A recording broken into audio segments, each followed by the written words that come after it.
امام کے مناظرے کروائے گئے، یہودیوں کے سب سے بڑے عالم کو بلایا گیا، جاسلیق کو بلایا گیا، آرچ بشپ کو جو اس زمانے کا تھا بلایا گیا، اور سابعین کہ جو ایک دین تھا، مذہب تھا اس وقت، ان کو بلایا گیا۔ اور واقعہ بڑا عجیب ہے، میں جس شخص کی، جس ہستی کی، جس ذات والا صفات کی زبان سے سنا یہ قصہ، حضرت آیت اللہ عظمہ الحاج الشیخ وحید خراسانی حفظہ اللہ وادام اللہ ذلہ، ان کی زبان سے سنا ہے میں نے، آپ کو بھی بتا رہا ہوں انہی کی زبان سے۔ وہ فرماتے ہیں کہ میر فندرسکی بہت بڑے عالم تھے، 400 سال پہلے علامہ مجلسی کے اساتید کی عمر میں ہیں یہ، علامہ مجلسی کے زمانے میں، لیکن استاد، یعنی کہ ان سے عمر بڑی ہے۔ تو ہندوستان گئے تھے، بہت طویل قصے ہیں، ہندوستان گئے اور کافی انہوں نے کرامتیں اور معجزات دکھائے، جس کے بعد لوگوں کو دعوت دی۔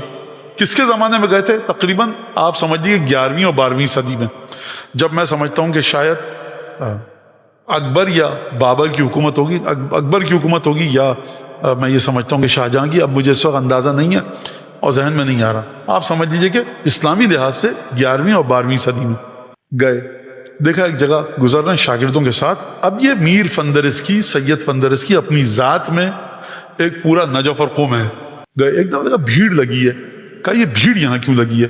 کہا وہ پہاڑی پر ایک مسٹک، ایک تپسیا، ایک جوگی رہتا ہے جو کہ تمام کے تمام ریاضتیں کر رہا ہے، اور وہ سال میں ایک دفعہ نیچے آتا ہے اپنی عبادت کو چھوڑ کر۔ بیچ میں اگر ہم اسے نیچے لانا چاہیں تو اس نے کہا کوئی انسان آئے تب مجھے بلانا۔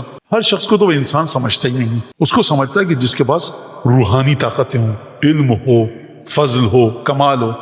اور کسی بھی مذہب کو، ہندو ہو، سکھ ہو، نان مسلم ہو، جب وہ مسٹک ہے، وہ مسٹسزم پہ چل رہا ہے اور وہ میڈیٹیشن کر رہا ہے تو اس کو سمجھ میں آ جاتا ہے اس کا دین سے کوئی تعلق ہے نہیں اتنا زیادہ۔ تو کہا میر فندرسکی شیعوں کا اتنا بڑا عالم اور فلاں فلاں فلاں علوم آتے ہیں، اس کو بلا کر لاؤ۔ تو وہ آیا، لوگ سہارا دے کر تخت پر ایک بٹھا کر چارپائی پر لائے، اور اس کی بھویں تک سفید ہو کر پپوٹے ڈھلک چکے تھے، اور اس کو شاگردوں کا یہ ہے۔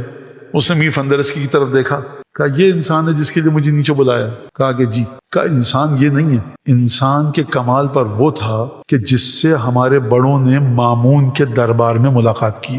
اب میر فندرسکی بھی چونکے، یہ بتا کیا رہا ہے؟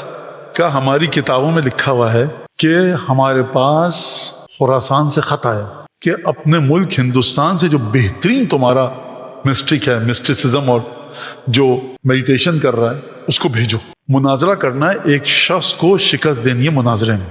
اور یہودیوں کا سب سے بڑا عالم، عیسائیوں کا سب سے بڑا عالم، ہر 5 یا 6 مذاہب کے بڑے سب سے ماہر علماء کو بلایا گیا ہے ایک آدمی کے ساتھ مباحثہ کرنے۔ اچھا مباحثے کا نتیجہ کیا نکلے گا چھوڑ دیجئے، آپ بوکھلاہٹ تو دیکھیے، 5 لوگوں کو بلا رہے ہو لڑنے کے لیے۔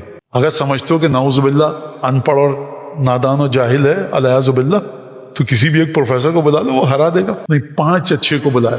کہا کہ ہم جب گئے تو ایک باغ میں مامون موجود تھا، ہمارے جب بڑے گئے کتابوں میں لکھا ہے، اور اس نے کہا وہ شخص ابھی آ رہا ہے، اور یہ نام ہے اور یہ تعارف ہے۔ وہ شخص ایک خچر پر بیٹھ کر آیا دربار میں، اور بہت بڑا باغ تھا، پرندوں کی چہچہاہٹ اتنی تھی۔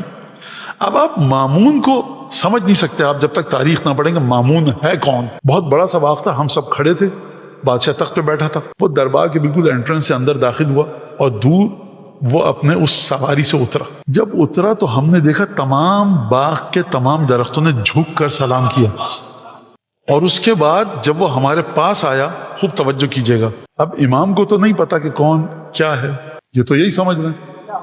کہتا ہے اس نے اس بھرے مجمع میں ہم 5 جو علماء کھڑے تھے مختلف مذاہب کے، ہماری طرف دیکھا۔ جب اس نے ہماری طرف دیکھا تو ہم سب نے کہا کہ ہم اپنے علوم سے خالی ہو چکے ہیں، جتنے ہمارے اندر نالج تھی، علوم تھے، ہم بات کریں تو کیا کریں، خالی ہو چکے ہیں۔ اور اگلا قدم اس نے اٹھایا، سر جھکایا، اور دوبارہ ہماری طرف دیکھا، ہمارے تمام علوم لوٹ آئے۔ میں ایک سوال کروں آپ سے، امام نے جب علوم چھین لیے تو دیے کیوں؟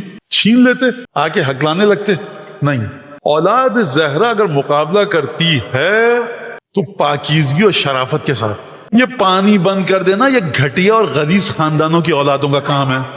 بتایا کہ دیکھو طاقت اتنی ہے کہ علوم کو چھین سکتا ہوں، اور دیکھو چھین کر تمہیں جاہل رکھ کر مناظرہ نہیں کر رہا، کیونکہ مقابلہ ہے علمی میدان میں۔ اگر تم سے علوم چھین لوں، یہ میں امام کے الفاظ نہیں، میں سمجھانے کے لیے کہہ رہا ہوں بچوں کو، اگر تم سے علوم چھین لوں تو یہ فاضل شریف کریم سے بعید ہے.